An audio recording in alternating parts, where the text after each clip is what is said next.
ke nonjinji guys, enjoy ke uSanele ke omusha sha. Hello everyone, welcome back to Sunny Live Trend. Thank you so much guys for tuning in. I'm here to update you of what's going to happen on iTonga from the 26th to the 30th of May 2025 on Monday. Sanele's body walks the earth, but another soul is in control. While Pablo's eye is on Gadla's tender, Gadla is eyeing Pablo's best position. On Tuesday, Banele takes a drastic measure that threatens to expose him and Sanel. Zama takes a leap of faith and opens herself up to a suitor on Wednesday.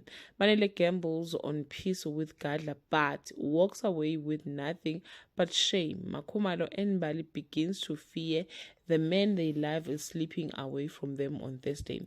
Banele has to change tact to outsmart an opponent. Zama realizes that moving on from Banele won't be easy on Friday. Banele and Sanele celebrate a victory, but Banele makes a decision that will compromise them both. Well guys, that's all I have for today.